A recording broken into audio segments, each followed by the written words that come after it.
Hey, it's me, Egbert. EGGBURT. Check out my website at egbert.com. Now it's back to those two dudes who told me they would bring in big ratings. They better are their history. Here are Brad and John. And it is Brad and John. We got to be back in practice because we had 3 whole days off. At least John did. I was working. What did you do, John? Did you do anything interesting for the past couple of days? Yeah. I had a quite an active Labor Day weekend. You know how I am about not telling my business to the world, right? But I had a great time with my kids, and yesterday was it was just an action-packed weekend. A great end to what is conventionally known as the summertime. Yeah, well, you know, the people say that officially we've got, 18 more days of summer. It's not fall until, I think September 21st or something like that. But anyway, the interesting thing was, I have to tell you, I'm not the kind of guy that usually sits and does nothing. Isn't that surprising about me? But last night, I sat outside for like an hour and a half. It was so nice outside last night. Gorgeous yesterday. It was so nice. God. I mean, but when the sun went down, humidity went down, it was like, oh my God, if weather was like, my old boss used to say, when it was a nice day, he'd say, if the weather were like this year-round, none of us could afford to live here because, in fact, it would be a tourist. It would be like true. San Diego. It would be a tourist area. Okay. Picking up on what we talked about in the last segment. And by the way, this show is done live. Sometimes if you're listening to it on our podcast or on the Facebook, on the YouTube channel, we don't necessarily list them in order. Sometimes they are, sometimes they aren't. We do the show live Monday through Friday from 7A to 8A. And if we reference a previous segment, if you look at the segment numbers, if this is like segment number, 548 on Facebook, if we reference a previous segment, just look for 547. How easy is that, right? Okay. Last segment we talked about Unsafe at Any Speed, the Ralph Nader book. And he particularly went after the Chevrolet Corvair. Are you familiar with the Corvair was? No, I'm not. The Corvair was a groundbreaking car by Chevrolet. Now, keep in mind, at the time, the rub on General Motors was, and this is the early 60s, the rub on General Motors and all the car manufacturers, they were building land yachts. Go back and look at all the cars of that era. If it's a Chevy, if it's a Chrysler, if it's a Ford, they were big, huge, monstrous cars, okay? That you could open up the trunk of like a 64 Chevy Impala, and you could probably put about 6 people in there, put a card table in the middle and have a poker game in the trunk of a 64 Impala, okay? So Chevrolet came along with this groundbreaking car, which was called the Corvair. And it was interesting because it had a rear engine. It had a rear engine and had what they call a transaxle. Back in the days, your typical car had an engine in the front, a transmission bolted to it, drive shaft went to the back, and there's a rear end that has a big thing of gears back there which turned the wheels, okay? This thing had it all in the rear of the car. And I believe, if I'm not mistaken, the Corvairs were air-cooled. In other words, they didn't have a radiator to worry about putting antifreeze in, okay? And they were a radical design departure. And when they came out, at first people go like, okay, I don't quite get it. And it was interesting. At the time, it was considered to be like a small car. You look at it now, and it's anything but a small car. Ralph Nader got a hold of this and just eviscerated the Chevrolet Corvair. And one of the things he talked about was, and this is sort of complicated, it used what they call a swing axle, where the instead of having a solid rear axle like most cars did, they had an axle that essentially articulated. It was like independent suspension, if that makes any sense. And he claimed that if you drove a certain way and you tried to do an evasive move, that the wheels would essentially, come to a point where they would toe in and you lose control. Now, so how this impacts me is I see somebody on Facebook. Once again, this is Brad, maybe the butthead, talking about how Ralph Nader is such a great guy, and he killed the Corvair. He was responsible for killing the Corvair. The interesting thing about this was that Chevrolet was way ahead of its time. This was a radical new design, and essentially, after this, Chevy became very reluctant all the car manufacturers, to essentially adventure into new types of designs. If you know anything about cars, and this is the thing I wrote on the Facebook page, I can't remember my exact words, and I say, oh yeah, because they talk about how rear-engine cars are terrible. This person was talking about rear-engine cars are terrible. They're a death trap on wheels. They are hard to control. And I said, yeah, just like those Porsche 911s. They're a rear-engine car. Once you get them over 20 miles an hour, you can't control them. They're roasted. They're just all over the road. And matter of fact, that Porsche 911 has been such a failure for Porsche that you can pick up Porsche 911s at almost any car dealer for under $5,000. Okay? I'm being facetious because the Porsche 911 essentially has the exact same transmission engine setup as the Chevrolet Corvair. Has a rear engine car with a transaxle. Okay? Once again, people say things they don't know anything about. And they're going like, oh, that Corvair was terrible. Ralph Nader. Now, having said that, Ralph Nader did make some interesting points. One of the things he talked about in the book, and I read the book years ago. I think I've read it 2 or 3 times. He talked about the second impact. You know what the second impact is? Is that like your law of unintended consequences, or is this actually like a physics thing with cars? Well, it's a physics things with a lot of things. Is physics things with passengers in any kind of a vehicle. The second impact is if you're driving along and you run your car into a brick wall. That's the first impact. The second impact is your head going through the windshield, okay? That's the second impact.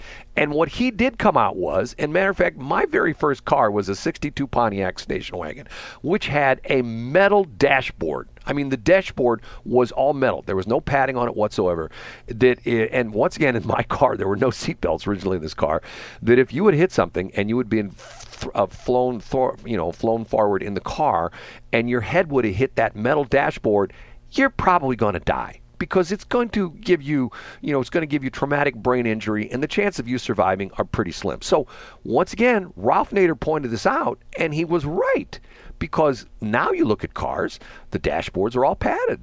So to the point where if you do whack your head, and you shouldn't be whacking your head on the dashboard anymore because you've got your shoulder harness on, which you should have on, and you have your airbag if you're in the front seat. So the chances of you whacking your head on the dashboard are pretty slim nowadays. Ralph Nader was correct in that. But what happened was, everything Ralph Nader said became gospel. If Ralph Nader said, oh, there aren't enough ashtrays in cars, if they put more ashtrays in cars, there'd be less accidents, because that way people wouldn't be missing the ashtrays driving down the highway and letting that cigarette hit their leg and burn the hole in their pants, and then they wince and they fly off the road and hit a tree. It's like, okay, so what do? We put more ashtrays in the cars. See, it just is sort of ridiculousness. And then it got to the point where what you said, Ralph Nader became sort of this, what would you call him? Like a corporate, antagonist? Would that be like the proper term? Yeah, that's a great way to describe him. And what he would do was he went after all corporations. Well, this corporation's bad. All they care about is profit. I think there was a day when, if you go back and look at the old Mad Men series, with the old, Madison Avenue kind of advertising agency thing, I think there was a day, but I don't think you can get away with that anymore. What do you think, John? Do you think? Oh, you mean of what? Of bashing corporations? Well, I mean, companies just, a CEO of a company saying, "Oh, we don't care if it causes cancer. People love it. We're just going to keep making it." You know what I'm saying? Yeah, I do know. I mean, the great thing about the Ralph Naders of the world, and every time let's compare Ralph Nader to Jesse Jackson. So anytime you have a leader who does something significant, like writes "Unsafe at Any Speed," or creates the Rainbow Coalition, which is what Jesse Jackson did. At a certain point, once you get a certain amount of status, then those large corporations have to pay your consultant company or your nonprofit essentially protection money. So there's a great book that, in fact, I don't own anymore because I loaned it out so many times that I never got it back.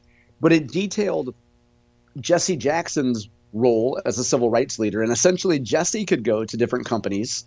And famously, it didn't work with Anheuser-Busch, but that's a different story. But he could go to corporations and say, you're not doing enough for my people. But if you hire my group to work with your company, we can help you avoid protests. If it sounds a little bit like a union protection racket, it's probably not that much different.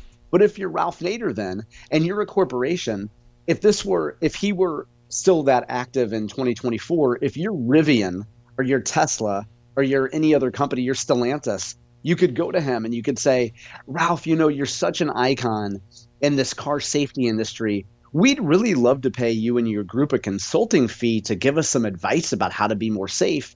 And then that way you take his criticisms off the table. So you're essentially buying him off and his group off and inoculating yourself against its criticism. You get what I'm saying? It's a hell of a racket. Well, but hold on, man. You mentioned it didn't work for Anheuser-Busch. I thought that there was a story that Anheuser-Busch gave Jesse Jackson's son a beer distributorship in Chicago. That wasn't true?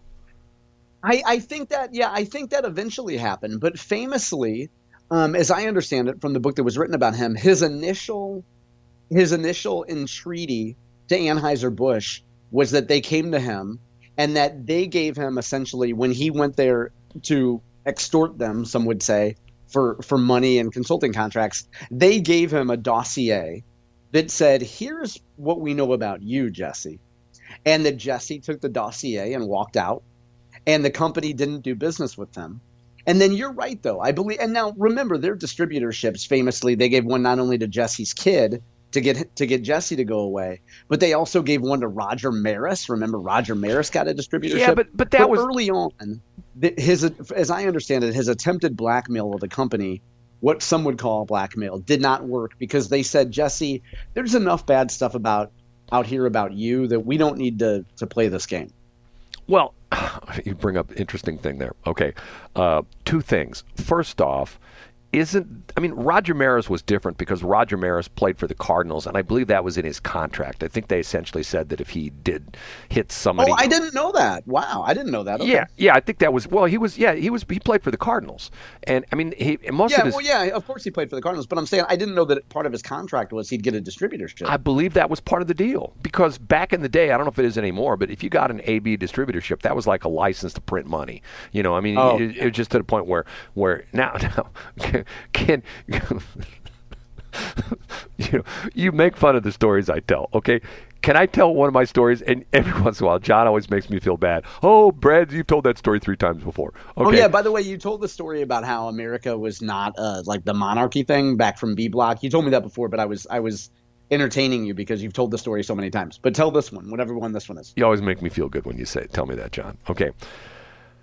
Back in the day, my old boss, Ron Grubbs, and he was interesting guy. And once upon a time, at the time when I worked for him, I didn't appreciate him. Now, after I worked for him, I appreciated him because he was really sort of an interesting guy, trailblazer. He's the guy that put in color radar weather in the studio back in the 80s when people go, they're making fun. You're a radio station. What good is color radar weather? To this day, now everybody's got it on their phone. Okay. So back in the day, our big client was Coca-Cola. And we did a bunch of stuff with them. At the time, we had a big promotion when they rolled out a big promotion for Orange Crush soda, and they were headquartered out there in Maryland Heights. And Ron Grubbs got to be a good friend with. I don't know if I have enough time to tell the story.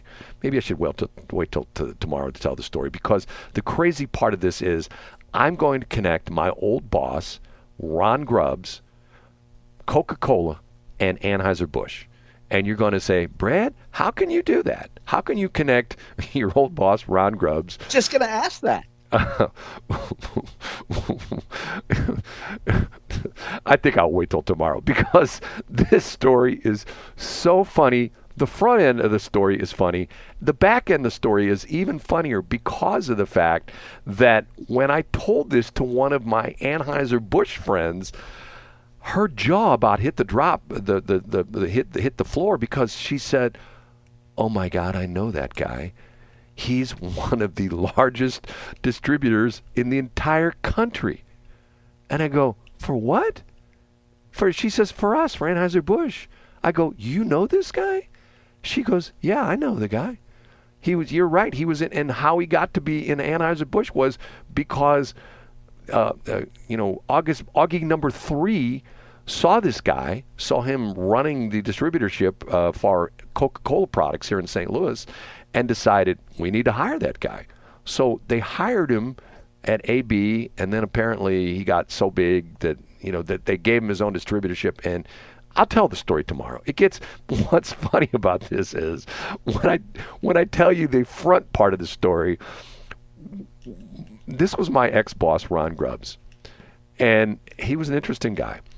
And he called myself and Jeff Andrew, the chief engineer, into his office and wanted us to get him.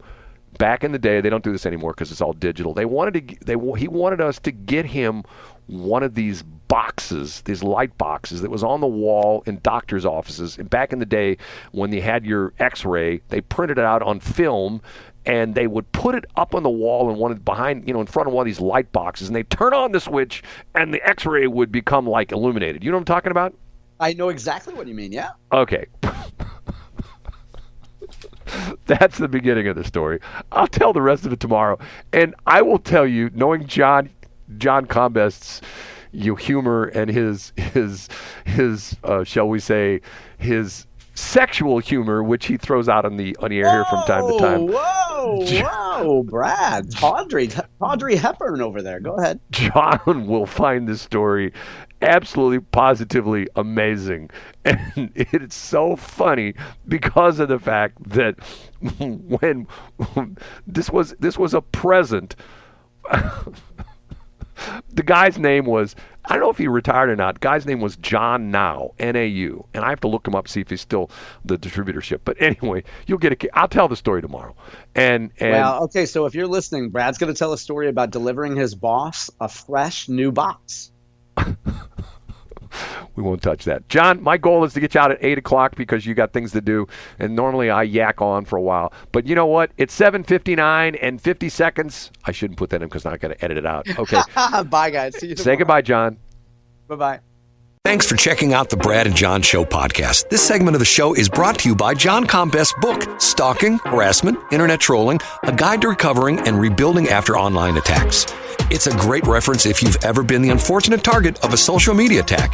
It's available on Amazon. Just search John Combest. That's C-O-M-B-E-S-T, John Combest, and the book will show up in your search results. Now it's time for another segment of the Brad and John Show. Can you handle it?